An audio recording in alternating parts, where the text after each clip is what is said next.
ბედნიერია ის მშობელი, ვისაც ყავს თქვენნაირი შვილები და შვილიშვილები და ჩემნაირი რძალი. დიდი მადლობა მინდა გადაგიხადოთ დაბადების დღის მოლოცვისთვის.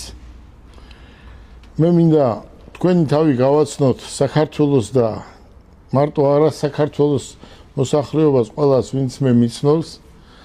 ჩემი რძალი სალომე სალაყაია.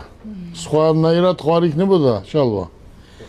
მათე და ჩემი შვილიშვილები.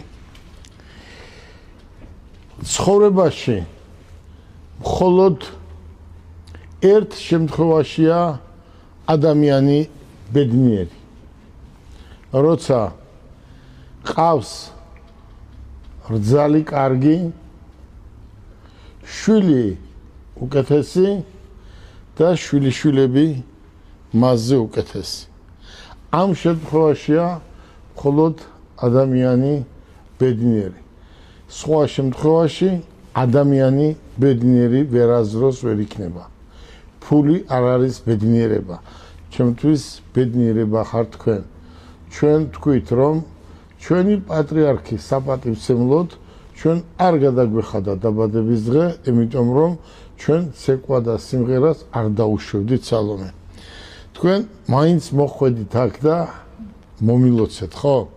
აი უყურეთ, აი აქ არის ხართ თქვენ ჩემთვის ძვირფასი ადამიანები, ხო? მე რატო ვარ ბედნიერი? მე იმიტომ ვარ ბედნიერი, რომ თქვენ ყველანი ერთმანეთზე უკეთესები ხართ. აი დედა ჩემი სურათი რატო დევს აქ მეორე დღეა და ბებია ჩემის. დედა ჩემიც და ბებია ჩემიც იცით რატოა ბედნიერი. მე ესე ვთვლი, რომ მათ კარგი შვილი გაზარდეს. არასდროს არ უნდა დაივიწყო წინაპარი. არასდროს დედას და მამას ენა არ უნდა მიუბრუნო.